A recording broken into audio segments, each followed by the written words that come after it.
Welcome to the Notorious Scoundrels, a Star Wars Legion podcast bringing you the latest news, general perspective, and competitive discussion.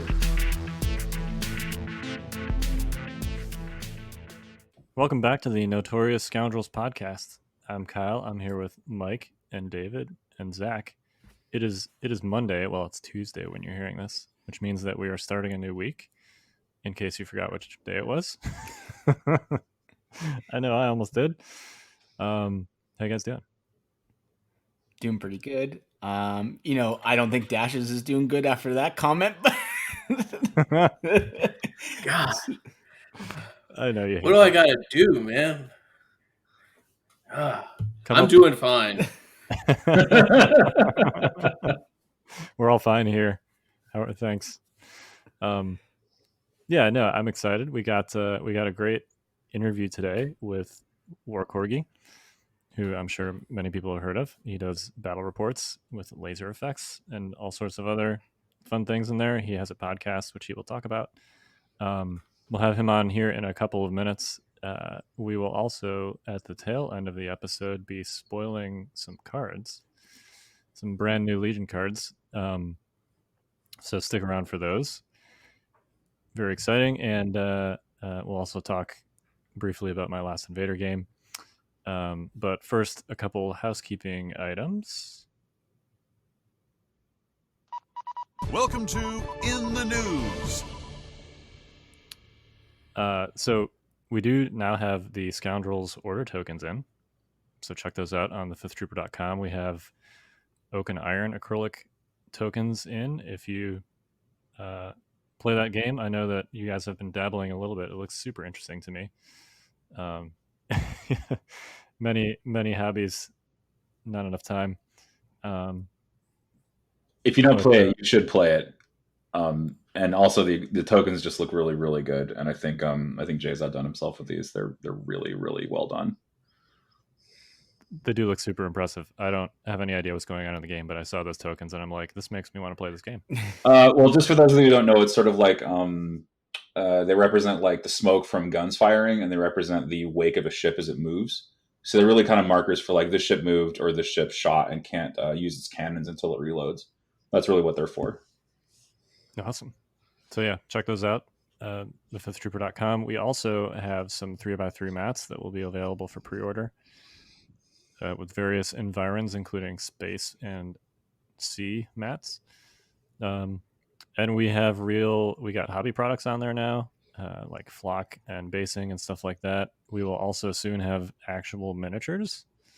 I don't know off the top of my head all of the gaming systems, but you can go there and buy actual plastic if you want. Yeah. Soon, starting this week.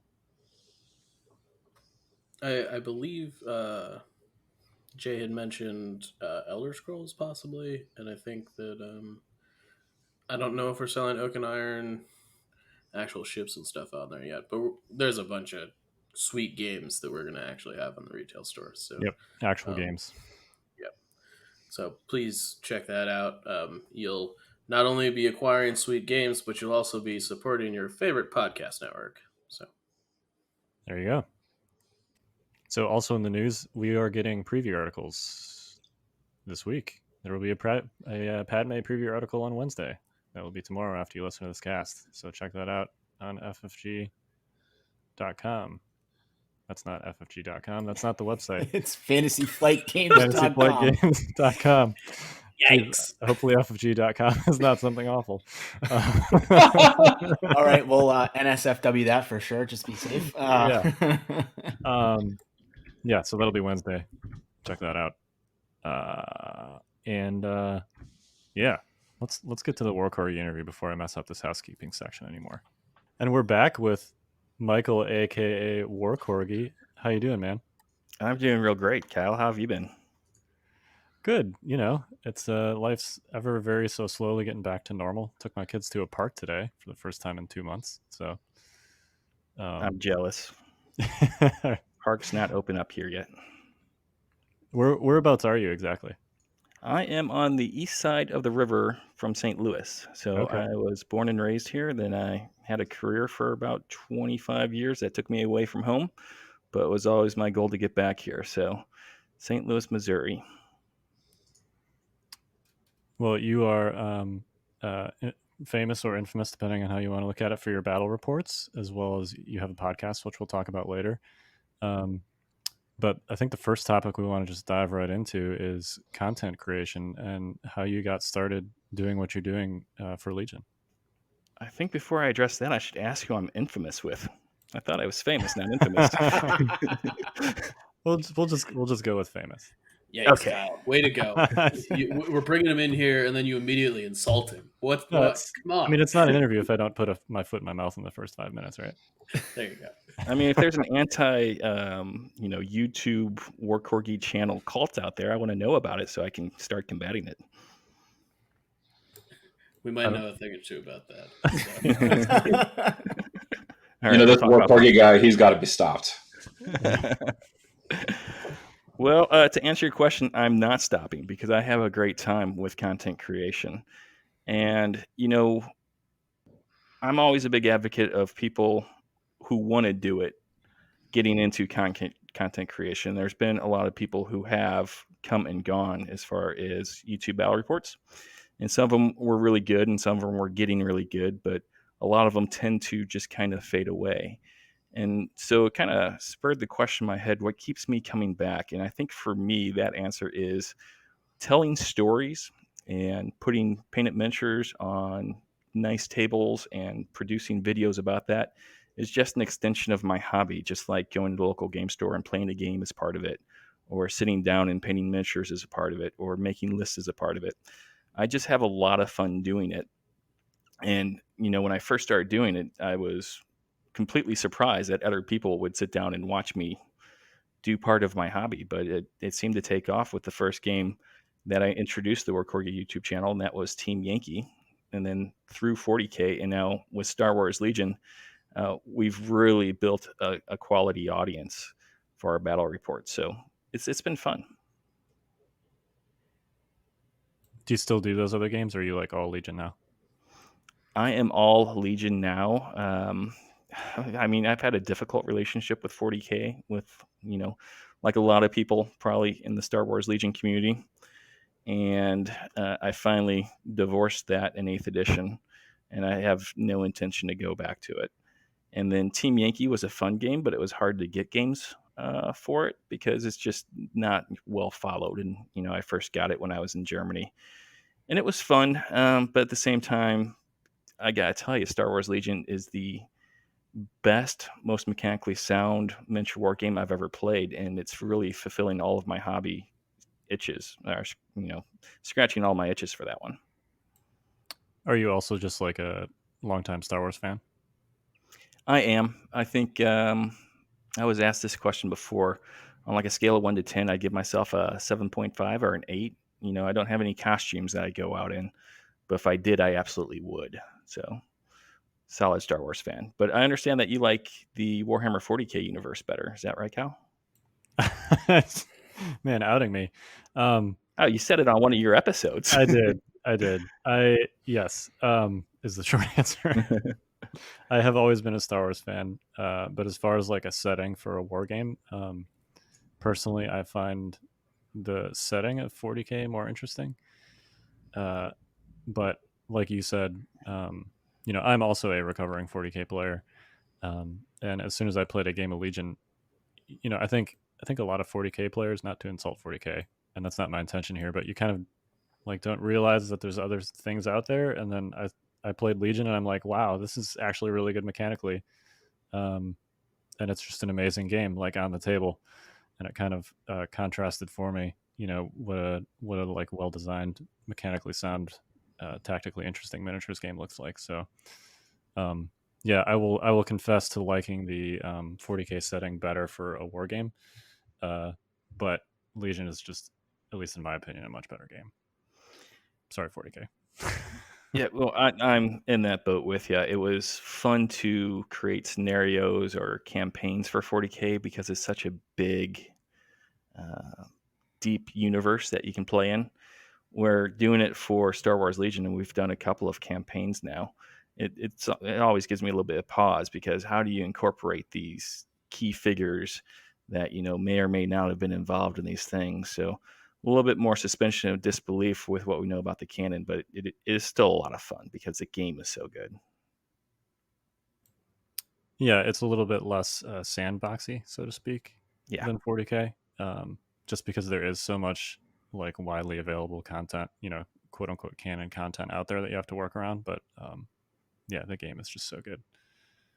So why do you keep doing your battle reports? What keeps you going? I think it's a combination of things. So number one, I obviously like playing the games, and so anytime I can get a game in, that's great. And if I can film it, it doesn't take me very much effort to film a game, to be honest, or edit a game. So I feel like I'm doing a service to the community, and then it's an avenue for me to tell those stories that I like to tell and keep people entertained. And then I've, come to know that more than a few people have now come into the Star Wars Legion community having watched my battle report. So I feel like I'm doing a service for the community as well. So those three things really combine to keep me going. It's certainly not for the, tens of dollars I get from YouTube every month for advertisements. Oh, do they pay you about as well as they pay us? Tens of dollars. Yeah. Yeah, I mean that's a good point though. Like anyone that thinks that like any of us content creators do this for the money, like there is no money. we do this for the people that read or want to listen or watch what we're doing, because it's good for community building. That's a great point, Zach. It's nice to have a little bit of income because you're going to be sinking a lot of costs in any type of content creation that you're going to do. It's been a steady improvement in what I call my studio. Starting with lights and then microphones and better terrain. So that money that you do make is almost 100% reinvested into making sure you have stuff to make sure you're putting out the best content you can. So it's always spoken for. Laser effects. Laser effects are cheap. How do you do laser effects? I want to know. Okay, it's probably as simple as you would think it would be. It's an app on my iPad called Warble, and I downloaded for like $5 the Star Wars packs that come with it, which include like lightsabers and blaster effects and things like that. So then you just take a picture, import it into the Warble, and then you add the animation. So it's dead easy. And again, it's part of my hobby at this point. I like taking cool pictures with models and then putting laser effects and putting that on the Facebook page. I mean, for us technological folks, unlike Kyle, it seems like it's pretty simple, but I feel like Kyle might struggle and download the wrong app. That, that's for another day, I guess. Yo, can we talk about Kyle for a second? And I'm sorry, but we're gonna go off topic here. Yes, no, but I like where you're going with this. I know where you're going.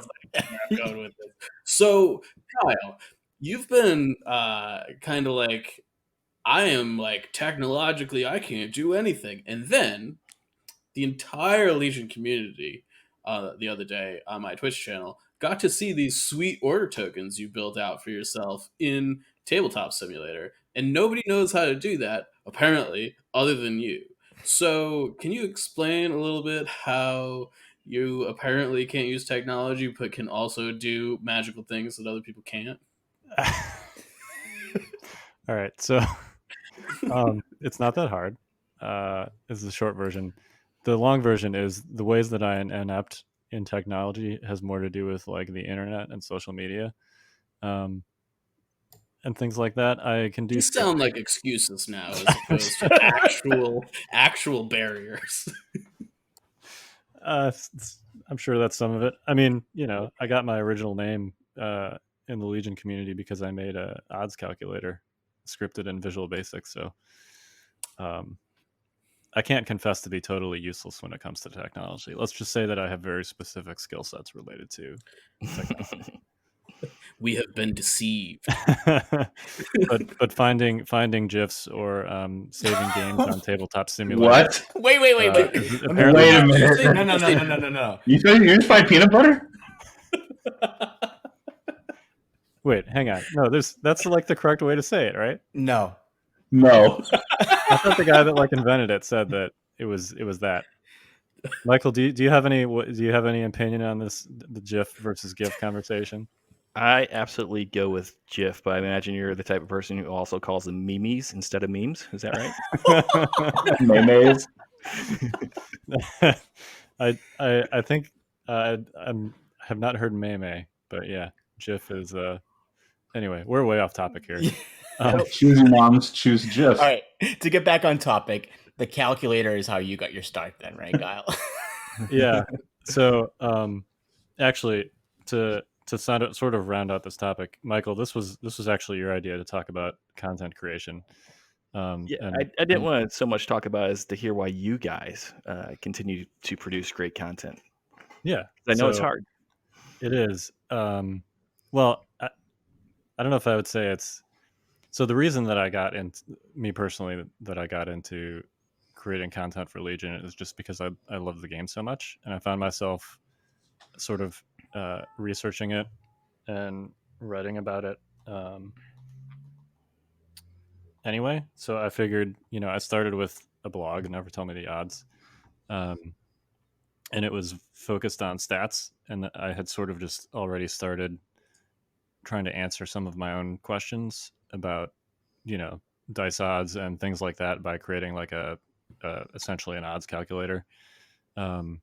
So I decided I would just write about it, and then in doing that, I met some other members of the community, including Mike and David, and at some point we decided, there was no, at the time there was no like competitive podcast out there, so we decided to start one. And also through that, I met Jay from the Fifth Trooper, because he interviewed me, related to the Never Tell Me the Odds blog. And basically I approached him and I'm like, hey, we're trying to start this podcast. You got any tips? And he's like, well, you want help? We're like, all right. So that's essentially how that started. And how me and Mike and David got together. And we've been doing it ever since. And it's, we're still constantly talking about Legion all the time amongst ourselves. So it's super easy to just record, an hour or two of it every week. Kind of like you said, it's something that you would do anyway. Why not just record it? Yeah. So does that apply for you other guys as well? Well, I started a blog as well, way back, because I really fell in love with Legion competitively, and because I was a big X-Wing player, but X-Wing had all these issues, and it really started feeling like half of a game, because I got into Armada in the interim, and then I kind of fell in love with Legion because it was really felt like a full game to me, and I got into it, and it was just it was an infantry based game. It had a Star Wars IP. I was super into it. Didn't play 40k any of their games, but I did the blog, and then I did the Twitch channel, and then I got hooked in with Notorious Scoundrels, and then ultimately Fifth Trooper with Jay. And you asked me why I do it. I have this. I just love the game, and I want to share that love with other people. I think Legion is a thrilling game, both to play and ultimately to watch, if you have a good interpreter between you and the game. The game really wasn't designed with spectators in mind. And I think there is a role for casters to be the ambassadors and interpreters of the game and share, the excitement of it, and, get people more and more involved.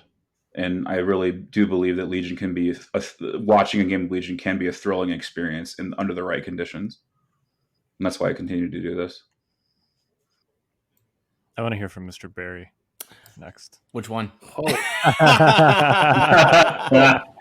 Oops. Yikes. Sorry, Mr. Mike Barry. I mean, I'd like to say I did that on purpose. yeah. I was gonna say I I forgot when you said that, like, that there's another Barry in here. I was like, oh, sorry, Zach. Jeez, yeah. I mean, honestly, my story is not that much different from yours, Kyle. I'd say that ours kind of progressed very similarly along the same path. This dude named Kyle Dornbos asked me to, write a article about Darth Vader, and I was like, hell yeah, let's write an article about Darth Vader.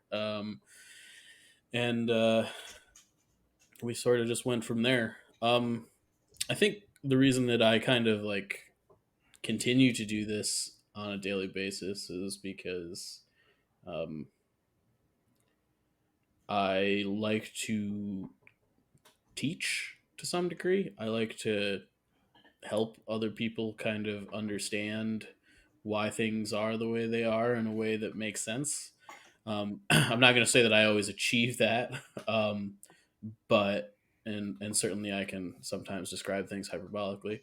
But you know, I do enjoy kind of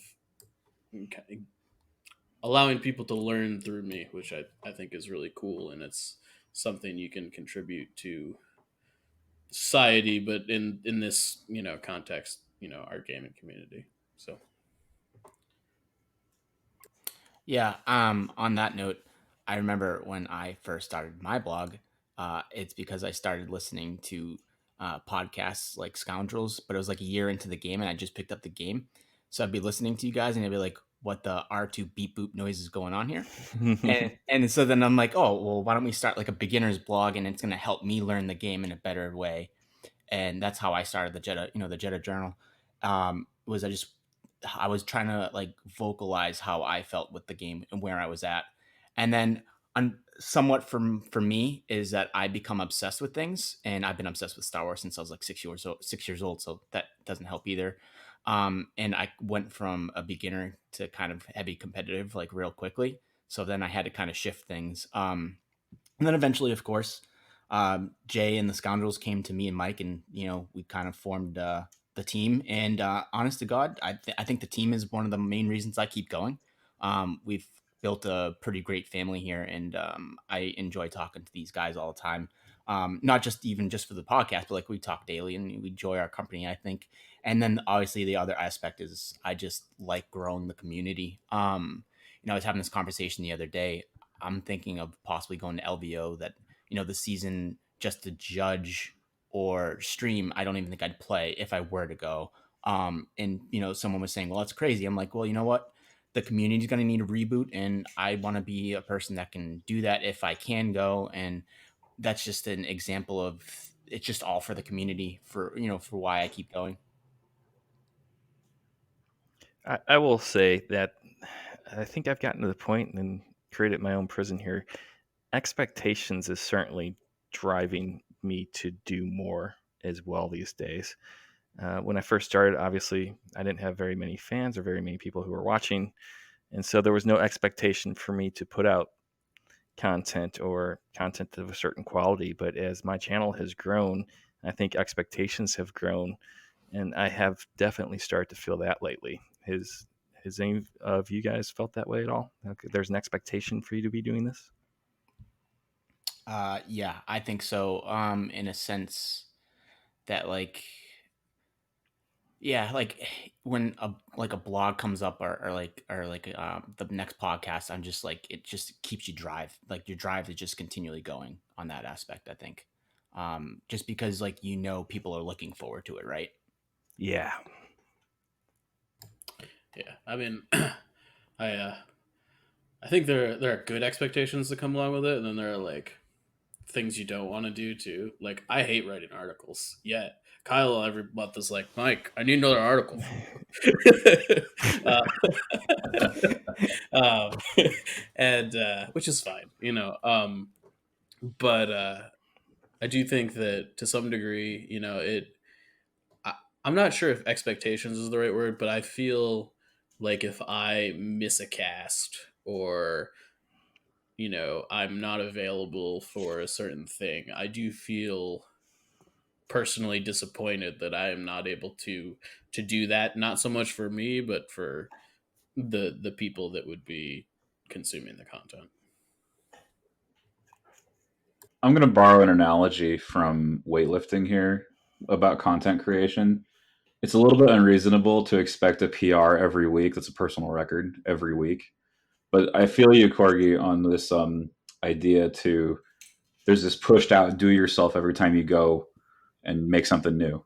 You're like, how am I gonna How am I going to push the limits? How am I going to, do something that no one's ever seen before? How am I going to keep an audience excited and interested? That pressure is certainly there. So I mean, in terms of like expecting more from yourself, right? Like that's definitely one facet of it. I think the other one might be, the audience is waiting for you, and if you don't show up, you're going to leave them hanging, and then they'll walk away or be like, "What happened, man?" Or you don't want to disappoint on just by not showing up, and you also want to outdo yourself with every new thing you produce. So I sympathize immensely with what you're saying.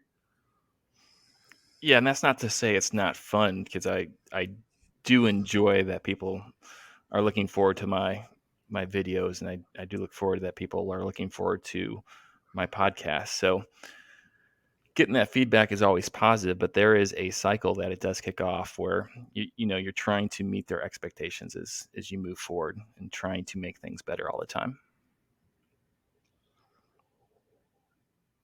I guess it's the bad part of getting to be more recognized in your field. I mean, yeah. I mean, maybe there's a small downside there, but at the end of the day, man, you get to make these cool videos and you get to play with awesome miniatures. So how bad can it be, right? Oh, for sure. This is not really a complaint. It's just kind of a thought about what keeps me going, for sure. Oh yeah. So let's talk about your channel. So I'm actually on your channel page right now, and I see you have a huge selection of just awesomely produced videos that cover these battle reports, not just for Legion, but of course for 40K, and also you have instructional videos as well. What kind of schedule do you keep? I'm just curious because this is a lot of production. Your channel's been about for about what, 2 years? Channel's been around we've been doing Star Wars Legion for almost 2 years. It'll be 2 years in October, but before that, I think we were around for a year and a half prior. So it's been a little while now. Can you like describe like what's the process like? Like when do you figure out what you're going to do next, and how do you make that all work? Like do you have like I'm sure you have like a workflow with these, right? That's not something that's I mean, you say it's easy-ish, but like it's not so easy, right? You have to actually like plan it out and figure out what you're going to do next. Yeah, so unlike Mike, I don't have a Kyle here demanding things of me every month, and things I don't want to do. So it is all based up to me. And that's why you see I did a couple of like intro videos and things like that, but went away from them because, like Mike writing articles, I just didn't find them fun or engaging for me to do. And plus, they're really hard. So my comfort zone is definitely battle reports. And that's just really based off availability to get games in. And when I first started playing Legion, I was over in Germany, and I had a couple of good friends, but just 3 of them that played Legion with me. And then I had a full-time job at the time as well. So it was really difficult to do any sort of consistent battle reports, I would say, other than maybe a monthly battle report. But since I've entered into semi-retired status and moved back home, and I got a much bigger community of players to draw on here, it's really, when is the wife working this week? Can somebody come over and play a game? And do I need to put out a battle report this week? Has it been, long enough that I need to do that? And do they agree to be filmed for it? So it's kind of just like anybody else planning to go play a game at the local game store or at a friend's house, except that when I plan my games, it's with the assumption that I'll probably film it. Who picks the lists? Players do, and I will normally let them pick their list first as far as what faction they're playing, and I'll go with the opposing faction canon-wise. Generally speaking, we've never had on the channel a like Empire versus Empire or Rebel versus Rebel match. We don't always have to stay in timeline, and certainly if there's a list that I'm excited about because maybe we've got a new release, maybe I've got new units, I'll put that on, and it'll be clones versus the Empire or something like that. But it's really what people want to play. One of the things I do not insist on, but I definitely encourage is that they play with painted models. And for that, I got 4 studio armies, which is insane, that they can draw off of as well to get painted models for. Don't collect 4 armies. It's not the way to go. Am I right there, Mike? Well, I mean, Look, if you're looking to protect your wallet, no, it's not the way to go. And if you're looking to ever paint your stuff, also probably not the way to go. But if you love Star Wars and you don't mind playing with at least somewhat unpainted models, I mean, I don't know how you painted for fully painted armies. I think that's good on you, dude. But Goes back to the expectation talk, but you know where it really hurts me at is I'll be behind in certain things. So I just picked up my first 2 unit of Tauntauns, which you guys have been talking about as being pretty good for a little while now. And so when you're building 4 armies, you can't necessarily get 3 units of Death Troopers, because you can get 1 unit of Death Troopers, but you have to also get a unit of Pathfinders and things like that. So I think if you're focused on 1 or 2 armies, you can definitely round out your collection and put together a more competitive list. But as far as the channel is concerned, collecting 4 armies and playing with 4 armies all the time definitely spices things up, even though we probably make a few more rules mistakes because we're switching between factions all the time. yeah, that's totally fair. I do think that most people are not like me, and like I whenever a new unit comes out, I buy the maximum amount of it that you can field in a competitive army, um, which is like I have a lot of stuff that never actually sees the table, you know. You don't say. Yeah, But it could, and that's the important it part. certainly could. Yeah, because I'm like you to some degree in that, like, if somebody, a lot of times, when COVID isn't a thing, I'll invite people that have never played the game before to come over to my house and be like, hey, like, I've got a table, I've got the whole 9 yards, so be like, hey, let's play Legion. And it's really awesome to be able to be like, well, they're like, I don't have an army, and I'm like, well, that's fine, I literally have everything, what do you want to play? And I'm like, literally go into the list builder, make a list. I will just pull the stuff out for you. It's not a big deal. And that's really a really cool thing to have just like on hand. So I can see why that might be difficult to paint. Chris has appeared on the channel quite a bit lately, and he's doing some tune-up videos for me, David, that you've probably seen, where he's talking about attrition and things like you guys talk about on the podcast. But he likes to play a little bit wonky list, I will say. And so he asked me the other day if I had 4 sets of Fleet Troopers. I'm like, who owns 4 sets of Fleet Troopers? I don't think anybody owns 4 sets of Fleet Troopers. True Sons of the Rebellion own 4 sets of Fleet Troopers. Well, don't count me in their number because I only have 1 unit of Fleet Troopers. yeah, I mean, yeah, it's a lot, and I don't think it's really possible to have everything in the game. I mean, I suppose it's possible, but like that's actually one thing I don't have 6 of. I only have 2 Fleet Troopers. But yeah, just kidding. I only have 2. I don't know what I'm getting out together of we have 5. There we go. What I'm getting out of this is that Mike needs to play Michael in a grand army game on the channel. Just get all the models on the table and do what you can.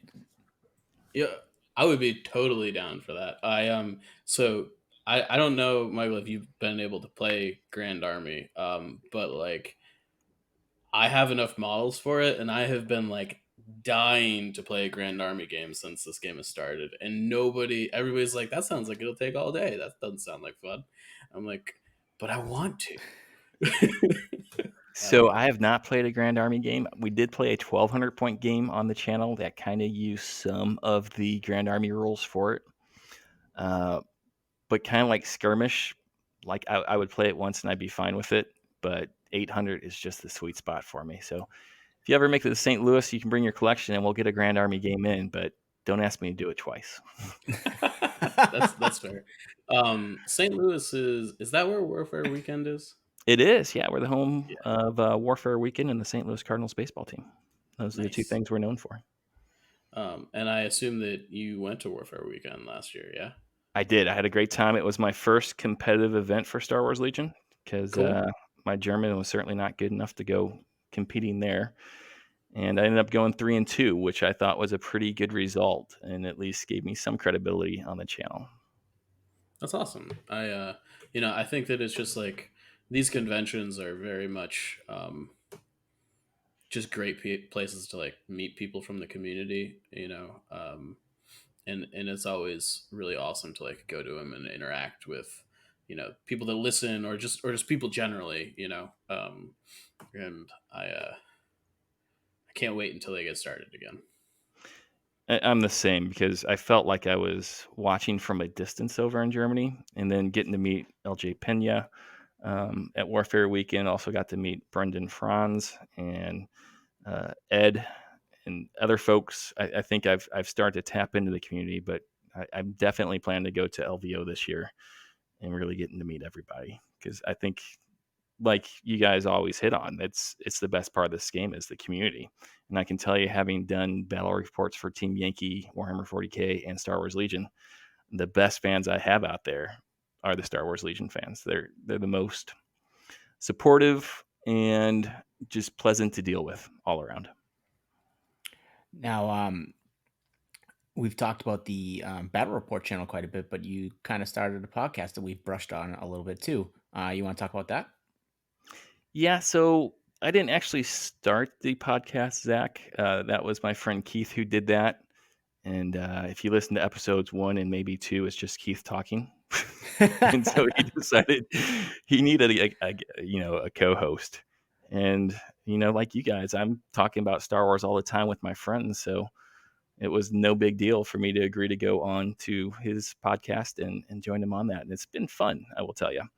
It's kind of, I don't, I mean, we're 22 episodes in, and I don't know if we have a category that we fall neatly into yet. Yeah, I mean, I think you fit a good area. I've been listening quite a bit now that I'm back to work and commuting. And it's interesting that you take your certain units and you talk about it and you just kind of go off of that. And I think it hits a really good area for the community, in my opinion. I think it's a good mix of, competitive and casual, because I know that, Keith likes to play, competitive as well. But he's also joined the channel too as a painter, if I'm not mistaken, too, right? Yeah, he's an excellent painter, and he actually makes money doing commission painting. And so he was looking to do some extra work for school, essentially, because he's getting some constructive credit for his painting. And so he asked if he could put some painting videos on the channel. Now, I'd done some painting videos for Paint All the Minis, and they aren't great. So when Keith volunteered to do it, I decided to take him up on that, and they've been going over very well. But we do bring out 2 units every week and talk about them and discuss how you can add them into your gameplay and how they might be fun, which, we do on the channel all the time. We play with every single unit that we have available to us, and we are competing against each other, but we're not doing it in such a way that, we're only playing with the best stuff. We like to keep it thematic as well. And Keith is pretty much in the same boat. He's had a lot of success at regional events, and goes up to Chicago and competes up there as well with a very good Legion community. He's been on the channel 3 times, and he is, a very, very good player and a great painter. So talking Legion with him every week has been fantastic.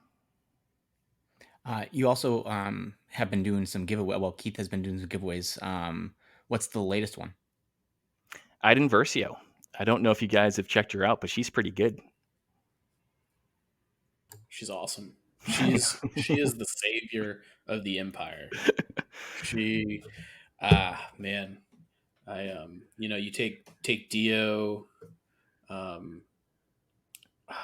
it's just, she does everything you want like an Imperial commander to be. She actually, to be honest, like she plays like I think Rex probably maybe should play more like. She just gets up in there and like messes the opponent up, and she doesn't need a lightsaber to do it. She like does it the right way. She's, I don't know. It's awesome. All 3 of her command cards are just absolutely amazing. And they do different things for her. They allow her to do different things, or the people around her to do different things.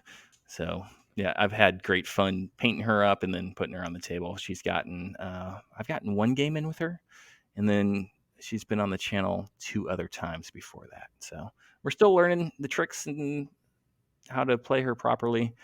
Most of us don't play on TTS, so as far as learning curve, it's pretty steep for us right now, but you can definitely tell the potential's there. So she's been fun. Yeah, I mean, did you get a chance to use Dio's command card to like shut a core unit down yet? No, I haven't, because she keeps killing things at like range 3. She's having a hard time closing. Everything's dead by the time she gets there. Yeah, It's a hard problem to have, I feel guess. you there. That's a good problem to have. It's definitely a good problem to have. Yeah. So do you have anything, any upcoming podcast episodes or battle reports that you want to plug before we close out here today?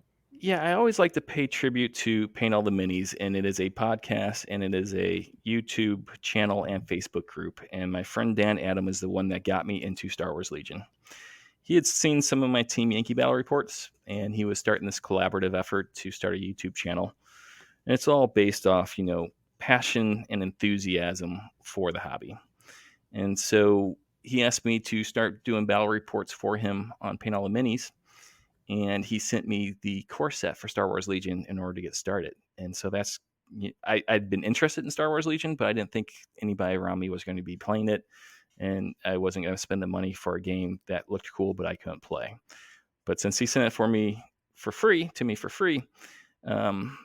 I've been stuck on it ever since. So we give him quality battle reports at least once a month. And the next one that we have coming up, it just kind of random which ones go to him. We planned beforehand, like this is going to be a Paint All the Minis battle report.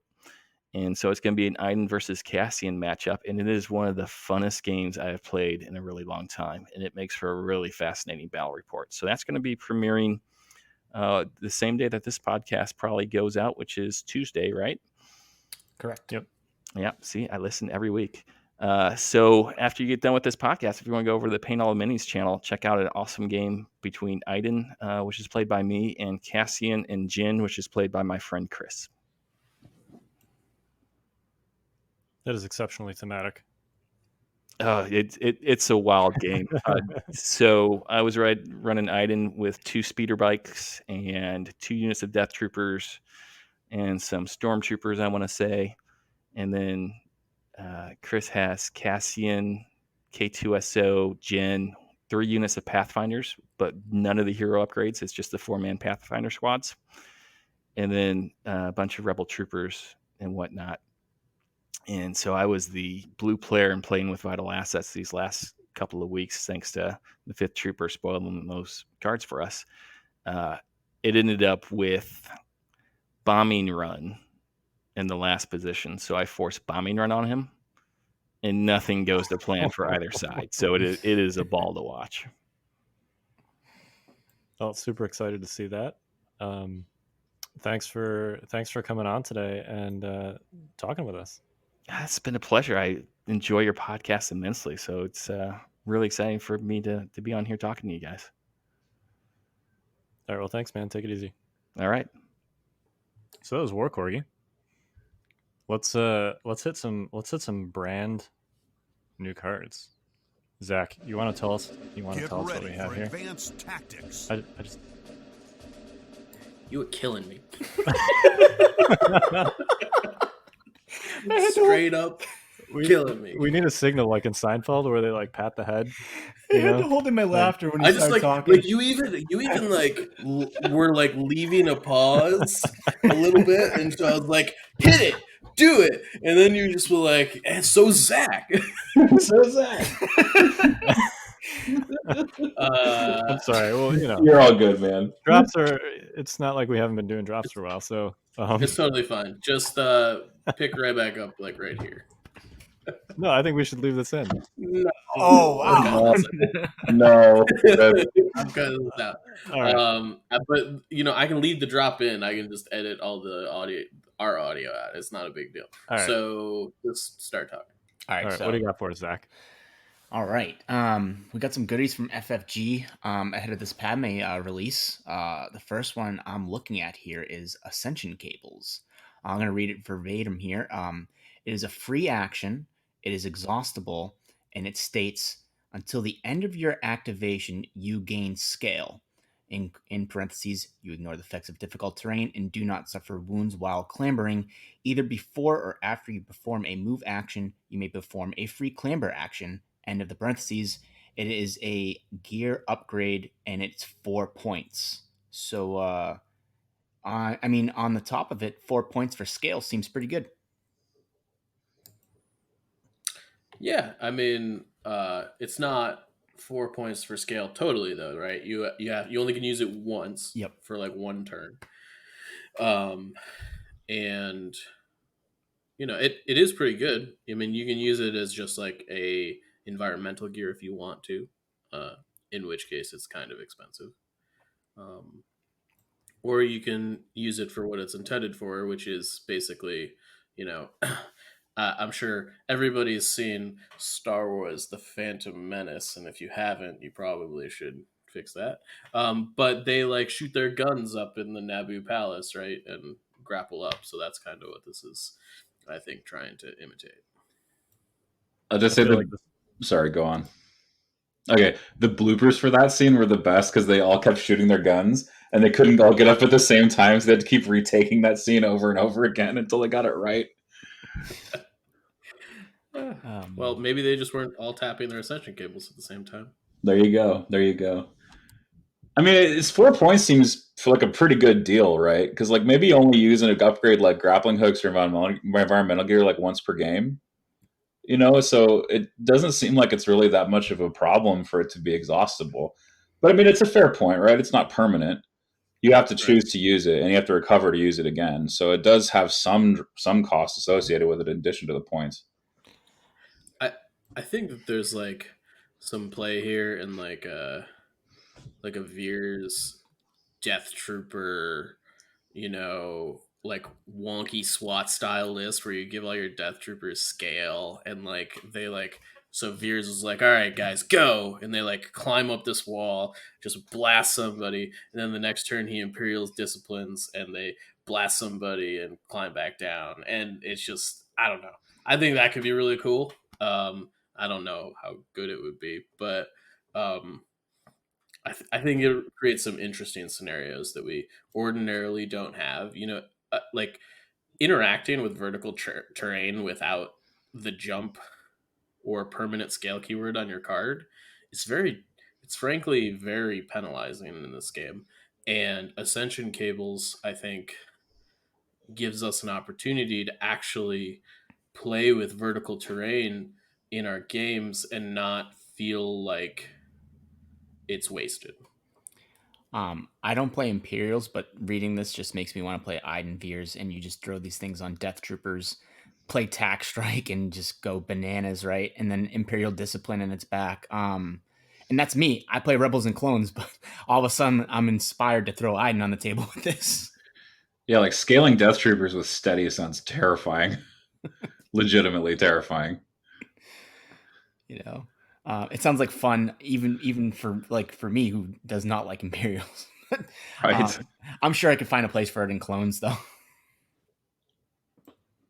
I mean, it seems like this has a lot of uses. Just beyond that, like I could totally see giving this to Commander Luke, right? Jump one, activation, scale another. Like, how many times are you trying to cross two things with Luke, and you can only do it once with jump? For only 4 points, I could totally see this, especially if you're running him like alongside Cassian with Volunteer Mission. You get two uses out of it. There's now that Rebels have a recover card also, there's a lot of possibilities for an exhaustible cover like this. It's too bad it doesn't pair with Cassian's tactical because climbing isn't standard. Although I guess it would, wouldn't it? Because it's a free climber after moving. So you could actually pair it with Cassian to do some vertical movement with his sniping or something like that, and keep your O push going. And like you can sort of pop up over terrain like a Bosk would. Bosk would do this with expert climber. Cassian could now do similar with a sniping and climb up on a cliff and shoot something. Yeah, I mean, I think just you mentioned Bosk. Like this is pretty good on Bosk too, right? 4 points. He's a pretty cheap model generally, and generally you have points on upgrades. Like expert climber is fine, but scale's way better. Yeah, because he gets that unhindered plus the free climb, right? Like it's just so much better than unhindered. Yeah, An expert climber individually. totally. So the other card, not to cut us off on ascension cables, we can get back to that, but the other one is quite interesting. It's situational awareness, and that reads, while equipped to a support unit, increase this card's points by 4. You gain outmaneuver, and you can spend a dodge token to cancel critical results. It is a training upgrade, and it costs 2 points. So obviously, if you're putting on a support unit, it's really costing 6. So it has a little bit of a variable rate, which is cool to see. I think obviously this is going to be a great card for units that are able to get dodges on them, easily. Yeah, totally. Are you thinking of a certain unit, Zach? Even though it's only 6 points. I mean, I have the card art in front of me, and it doesn't have a tauntaun on it, but it certainly should have a tauntaun on it. Well, how many support units have training slots? The tauntaun and the dewback. I think that's the whole thing. Yeah, so let me tell you, the dewback doesn't get dodge tokens like ever. No. So I think that they had something in mind there, right? Like, yeah. When it says well equipped to support unit, increase this card points by 4. I mean, I think they had Tim Hannon in mind when they made this card, but that's just me. Yeah. But I like the idea behind the card that it costs cheaper for units that, like, let's say, don't have agile and other things. So they increase the cost, and it like forces you to kind of think about that. And I think that actually is like interesting because it forces you to think about that slot for tauntauns. As we're talking about them, which we often do, of course. But they only have that one training. That one training slot, right? And usually that's tenacity. So, or I've seen a case for endurance in the past. Don't get me wrong, I'm sure endurance is fine too, but now you're talking about a third upgrade card that you have to really think about because it's really good for them to take those dodges and get rid of critical hits that are coming in through them. So I think it's good to see that tenacity is not like a staple onto them. You know what I mean? I agree. It's obviously units will have a best in slot, right? And it's nice to have a competitor and make a real choice, and that is a real choice. I mean, tenacity does increase the effectiveness of the single remaining tauntaun in melee by a significant margin, and it makes them much more sticky. When I say sticky, I mean that single unit leader is still a threat because it can still whack you in the face for 4 hits, just on its own. But being able to cancel dodges is huge. That is like the scourge of all tauntauns is like crit generating units, like ATRTs, for example, or snipers with critical. So those are just real scourges for tauntauns, and I think in the balance, I mean, situational awareness is definitely going to be worth trying. I think more often than not, you're skirmishing with your tauntauns now more than you're actually charging. It's more like you selectively charge and you do a lot more shooting because the shooting is really consistent. It's really good at killing strike teams. There's just really good arguments for both, and that's really good to see, like you're saying, Zach. Yeah, and I mean another unit that typically can find tenacity on it, even though he doesn't need it, is Operative Luke, who somehow has a lot of ways to get dodges on him. So all of a sudden, this is looking like a good opportunity for him to, first of all, tenacity is 4 points. Situational awareness here is 2, so you're dropping Op Luke's cost by 2 without even thinking about it, kind of, and you can dodge a critical result and deflect or do whatever you need to do, and that seems like a really good I don't want to call it a buff because it's not like a buff, but I mean it's just a good card for him to have in his arsenal now, right? It can be a trap because on the one hand you want to cancel the single crit, and on the other hand you're wasting a deflect charge, essentially. Like if you think of each of your dodges as a battery for deflect, you're trying to save your deflect for that big hit, and that's when you want to use it because that means you get more chances to roll surges and return wounds, which is like the ultimate benefit of having deflect is being able to return wounds on your opponent's activation. but so it can be a trap. I think it can also be fantastic if you have some crazy shot coming in, like, 3 crits. Well, at least I get to still cancel one of them. Yeah, I sort of feel like as far as Force users go that want this upgrade, I think Kenobi really wants this upgrade, right? Like, there's not a lot of Force users that can generate like 8 dodge tokens in a turn, but Kenobi can. And like that's where I think situational awareness like really shines. Like clearly he can only outmaneuver things that hit him specifically, but like, you know, I mean when you get hit with a 6 die pool or whatever, and there's a couple crits in there, being able to just take care of all of it is super great. Yeah, thank goodness you still can't Guardian crits. Yeah. That would be kind of crazy if you could do that with Sorasu and situational awareness. If that were possible, that would be insanely good. It would be very good. But I actually think that Force users aside, the main place this card shines is on like heroes with nimble. For instance, Jin, uh, and Iden and Sabine, like I mean, to some extent Leia too, although I think she's still pretty fragile.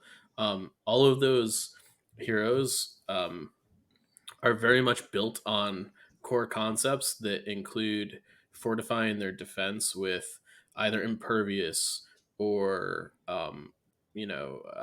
danger sense or shields, and being able to ramp up that defense even more on a unit that can give itself dodge tokens very easily and has nimble so that like you don't feel bad about spending your dodge token against one hit, I think is a really big incentive to take this card.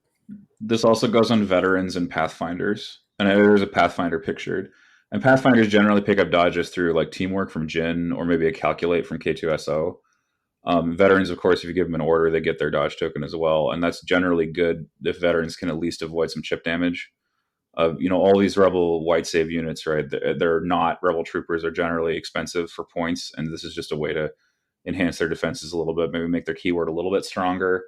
I think it's kind of intended as I don't want to go so far as to call it a fix, but you can kind of see that they recognize there's the issue with dodges in aims not having equality in terms of value, and so they're trying to do something to help the dodge token on these units.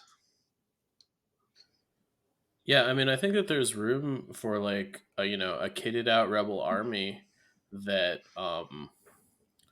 is like is running rebel troopers with what's the specialist guy that gives them a training slot? Captain. Oh, the captain. The captain.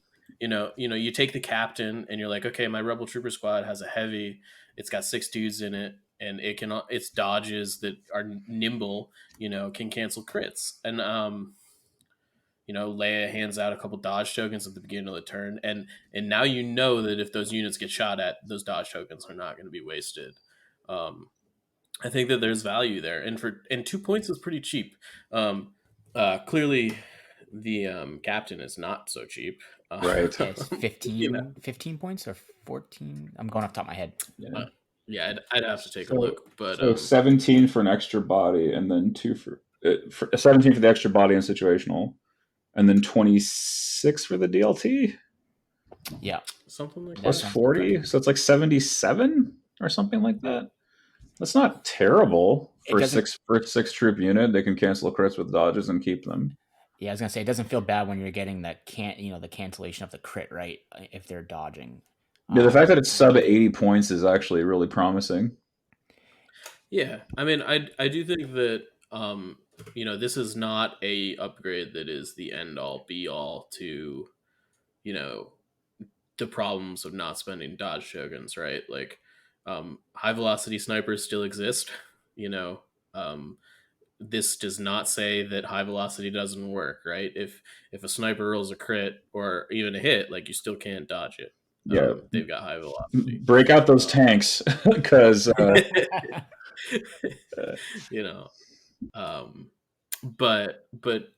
mean, in situations where high velocity is not in there, I do think it is relevant. But the reason I bring that up is because a lot of the situations where there's only 1 crit in the pool and no hits, a lot of the time is the sniper shots where it's relevant. Yep.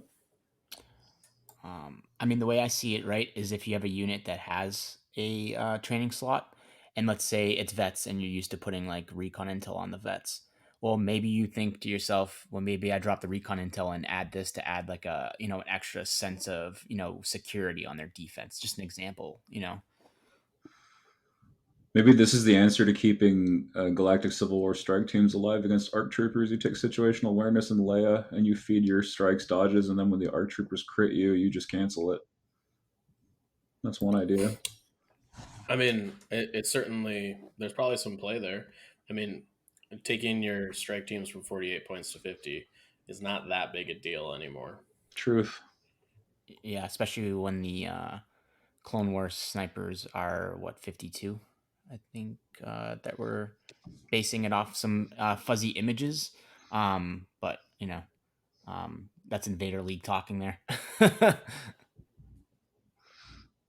Yeah, it's super exciting, super interesting to see how people use this. It seems like a very flexible upgrade.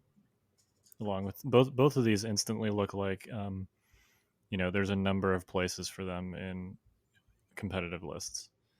Like I don't look at either of these and see like a grappling hooks or like the original version of targeting scopes where you're like, why would I take this? These both look like I can instantly think of 3 or 4 different scenarios where I'd take both of these. Yeah, totally. I mean, it's clear that these upgrades were like, they were built to be used as opposed to just kind of exist, right? Yep. So, well, should we move briefly onto Invader League? Invader League. Yep. What's that? I know it's the only tournament going on right now. It's the premier online Legion tournament for Tabletop Simulator. Yeah. Yeah, so I played my game last Friday. Mike, you casted that with other Mike. That would be Mike Cirillo ghost walking. Yep. So as a third party observer, what takeaways do you have from that game and or questions about it? I won't like recap it because I know people hate battle reports, but my takeaways from that. So first of all, just to kind of give a brief topical overview of what the situation was it was a Cassian operative Luke range 4 to 5 gun line versus your droid army, which was Dooku, a bunch of B1s and some snipers with a full BEX squad. And what ended up happening was that the rebels were able to kind of put the hurt on you at range, and I think that it was difficult for you to really kind of get where you wanted to go, at least on the early turns. And then Luke sort of got aggressive, and I think there were some mistakes in there probably made, and he ended up dying. But I think that had those mistakes not been made, you would have been in a really tight spot. Yeah, I was actually really impressed. So Habmo is the name of the guy that I played against. It was a quote unquote, like we've called this like a Pierce stacking rebel list, which basically means that you take 3 snipers, you take Cassian, and you take some additional Pierce. In this case, it was Jedi Luke, which is really good, or at least better than other lists against clones. But the perception is that it's not necessarily great against droids, and that's been generally my experience so far. But playing against Habmo on Friday, he was really able to leverage that like range 4 to 5 advantage. And separatists are essentially a range 3 list, right? Like you've got snipers, but none of your core units have like meaningful range 4 weapons. You got the little 2 dice critical fishing sniper thing, but it's not like a T21B. It's not like a DLT20. So separatists are a range 3 list, and I found basically between all of his like range 4 to 5 firepower and then his early zoning with Luke, I was essentially like unable to get into that range 3 slugfest position, which is where you want to be as a droid player in that situation. So yeah, I was actually really impressed. The perception is that list does not do very good against droids, but Habmo played it well, at least as far as the zoning and the attrition is concerned. And yeah, I think he got uh, a little bloodlusty with Luke, maybe a little earlier than he needed to, and he did have a great. So Dooku is like specifically good at countering that sort of thing, but Hebma was actually playing all of Luke's cards, which includes I Am a Jedi. So, It was amazing. So we had been talking on the cast, like leading up to, I think it was like turn 4 or something when he actually played I Am a Jedi. But we're me and Mike can clearly see all of the command cards in your guys' hands. So we're sitting there. We know he doesn't have any of Cassian's cards, but we're like, man, Kyle's gonna sit down across from this list and probably make a decent judgment call that he's got some of Cassian's cards, right? Like that seems pretty fair and logical because that's kind of the thing to be doing right now. I was like, I'm not sure I would sit down across the table from someone and assume that they had none of them. Yeah, that was shocking as a viewer. Yeah. But speaking of this I Am a Jedi play, I'm looking at this beautiful art of Count Dooku just slicing off Anakin Skywalker's arms. And I think that Kyle was sitting there thinking that Dooku was just going to do this to Anakin's kid. He's just going to get him back. And then all of a sudden, you couldn't do that, could you, Kyle? no, so I actually, by the time that play occurred, I was definitely like still surprised by it, but it was not something that I had completely ruled out. Like Luke was well at a range of Cassian by that point. He was playing Sniper Bot Cassian. He had already played 3 Luke cards. So it's either going to be like Son of Skywalker, or if he has I Am a Jedi, it's going to be that, right? And I think unfortunately in that situation, like if I figured he was going to play I Am a Jedi, and then I play something besides Fear, Surprise, Intimidation, and then he ends up playing Son of Skywalker, Duke is just dead, right? Yeah, And it wouldn't have been close. Right. So like so I think I had to play Fear, Surprise, Intimidation there anyway, because if he plays anything but I Am a Jedi just essentially stalls the situation for another turn. But if he plays anything besides I Am a Jedi and I play anything besides Fear, Surprise, Intimidation, Dooku just dies and the game's over. Right. Well, right? I actually think this is kind of like diving into this. I think you played Dooku's 2-pip the turn before. Yep. And I actually think that was a mistake. Just generally. Well, that's the situation where clearly if you have that, that's the card you want. Right, like that's the card you wanted in that situation for sure. And I think like if you had known his command hand, I don't think you would have played that card on the turn that you played it. No, totally not. I would have saved. If I 100% knew that he had I Am a Jedi, I would have saved Double the Fall for that turn. Yeah. But it was at least the previous turn, it was sort of a textbook Double the Fall situation where Luke was like sort of in an exposed position. Dooku was at range 2 of him. I was able to set up my activation control to put Dooku by himself in the bag.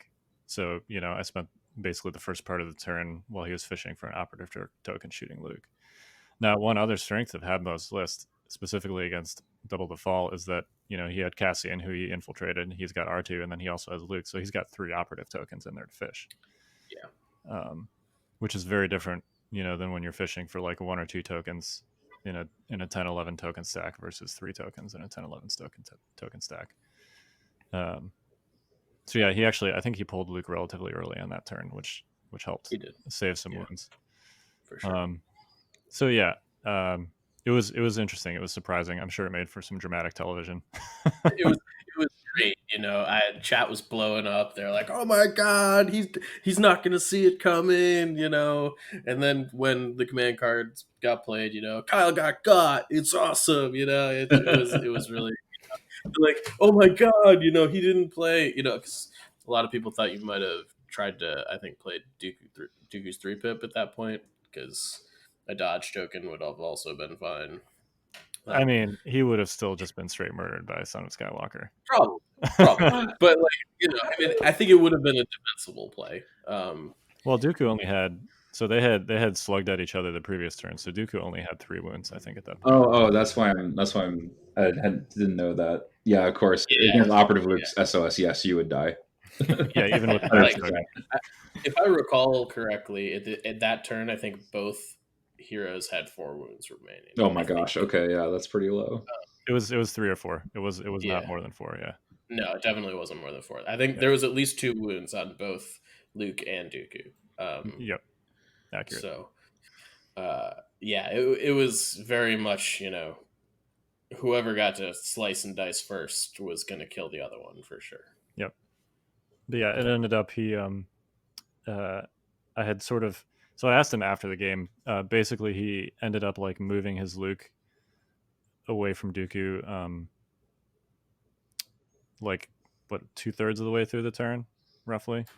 Yeah, it was an odd timing. Yeah, so essentially, I then activated Dooku, and then I like force pushed Luke out of his quote unquote safe melee that he was in, and then just shot him with the remaining units that I had, which was enough to take him out. But I think if he had waited, it's hard to say what would have happened. The reason that he said that he did that when he did it is because I had started like accumulating standbys on my backline B1s, and he was afraid I was just going to force push him into a bunch of standbys, which was possible. I think he probably still went a little too early with him, and it's hard to say like what would have happened next turn because it would have been ambush versus Son of Skywalker. But yeah, he did. I think he just went a little bit too early there with Luke, and then after Luke got shot down, that was pretty much it. But I was super impressed with the zoning. So would you say he gave in to fear? Yeah, gave into the because you never go first into a force push if you can help it. Yeah, generally. Yep. I mean, it's easy to be scared of standbys these days, Yeah, I was just gonna say, wait. So accumulating standbys on droids, what's that like? It's the old-fashioned way, where you have to actually spend it on the unit that you take a standby action with. So speaking of clones, David, you had a game you had with clones. Yes, I did. I casted a game with clones on twitch.tv/YavinBase. It was Mitch Harkeen versus the world champion Luke Cook, and Mitch Harkeen's been making waves with his Rogue One list and veterans. He calls it Veterans of Scarif because he runs 2 uplink veteran squads and 2 Mark II blasters, in addition to Jyn, Cassian, and K2 with an uplink too as well. So he is like all about I'm going to pay the order tax for rebels and buy a bunch of uplinks for my stuff because I have volunteer mission and I can just play it to recover all my uplinks, except for the core unit uplinks. But the veterans recover and they just get it back. I think I don't want to spoil too much. Luke kind of played a standard clone list. I think Mitch Harkeen made some really good. He made some good inroads. But I think Luke eventually just kind of buried him with solid play. I think Mitra got a little funny. He tried to do a gimmick play where you drop the Mark IIs down and then Cassian does a sniper crack shot and then use fire support with 2 Mark IIs on each crack shot to get like 6 crits or whatever, something silly. Which it's totally possible to do it if you set it up right, but ultimately, Luke wasn't going for it on turn 1. He set up very defensively. He literally castled up. He did fortified positions and built himself a castle in the corner of the board with his barricades in a half circle and put all of his clones there and said, "Come at me," and managed to do some serious damage early on. But I think it's a really, really good list. Both of them were playing. I really like the way Mitch Harkeen's been playing it, but ultimately Mitch Harkeen was defeated. And if you want to watch that game, I co-casted it with Tyler, who streams over at Turn 6 Crits, and I encourage you to watch it. It's still a really fun game, despite the fact that I spoiled it. Rip. And then I've been making jokes with Mike all week that he's been like the Legion 24/7 news channel. He's casted like 4 or 5 games this week, but so you can catch those on Dash's TV, correct? Yeah. It's looking like, I don't know, a lot of games have not been scheduled this week. I think my next one's actually on Sunday. And I am actually going to be playing against Zyconia in my round 2 elimination game Friday night, I think. Ooh. You got all the Aussies. Yeah, it's good to meet them for sure, like kind of verbally, but the time zone thing has been kind of tough. So I don't know exactly where Zyconia lives, but Australia. well, yeah, totally. But like, I think he's got an easier time of it than my last opponent did, because my last opponent I had to play at like 8 in the morning on Saturday, and he ended, and that was like his 10 p.m. So it was just like an awkward timing. But Yeah. so yeah, I'll be playing. I think at 7 p.m. on Friday. I don't know if anybody's picked it up yet. I'm not sure that I've posted it to be picked up. I'm not planning on self streaming it though, so somebody can definitely televise that. I may take you up on that offer. Yeah, We'll check my schedule and get back to you. I think it's funny if you look at Mike's bracket positioning. There's actually a chance that if he were to move on to the next round, and someone from the game above him is also from Australia, that Mike would have 3 straight games against Australians. I'm pretty sure that I think it's Queeno that's above him. I could be mistaken. I think My Invader League has like taken like a piece of my brain, and sometimes it functions and then sometimes it doesn't, and because there's just so much information like lodged in there, and I'm just like, it's like someone asked me a question the other day and I'm like, I'm not gonna lie, I don't know. So I'm kind of glad we're like winding down with single limbs, because I'm just like, my brain's fried, but it's so fun to like be watching all these games unfold. Yeah, I think the game in the bracket above me is Stevens versus Jay Brett. I think. Oh, James Brett. Or- Okay, yeah. So James Brett is Yeah. Australian. So, Yeah. so if he were to beat Stevens and you were to beat Zyconia, say hypothetically, you would be playing a 3rd straight Australian game. Yeah. Hopefully they start calling me the Scourge of Australia. I don't know. The Australian Eliminator. Right? Give me some I big love old you guys. title. I love you guys, but I'd like to win the tournament. So.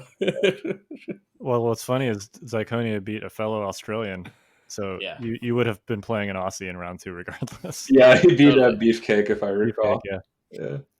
Beefcake's had flamers against Tauntauns, and we all know how that ends. Oh, geez, I didn't know there were flamers. Wow. I actually think Yeah. Flamers are super interesting right now, but definitely not against Tauntauns. Yeah, No. not against Tauntauns. That's very fair. All right, well, gents, any more plugs before we any final thoughts before we sign off here? I was waiting for Dave to say ban lying in wait. So No. I'm gonna be honest. From what I have, from all the boss games I've streamed, nobody's even playing Lion and Wait nowadays. Yeah, So- it's all getting nixed. I didn't ban it. There you go. Yeah, I banned it for us. Or okay, ban Tactical Strike. There you go. I gotta worry about Tactical Strike on Thursday. I'm facing Kotick and his Iden double Death Trooper. Woof. Yeah, not looking forward to it. I was gonna say, It's that's gonna like be one grim. thing you don't want to see. Good thing they don't have scale. Yeah, Yet. right.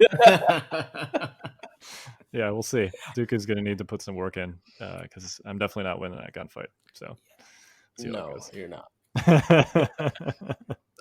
Yeah, he's got Shores and Death Troopers and Iden, and yeah, it's ugly. Anyway, well, good luck to everybody playing games this week. You can find games on the aforementioned stream channels, and I am Kyle. I'm Mike. I'm David. I'm Zach. And we are the Notorious Scoundrels, and we'll see you next week.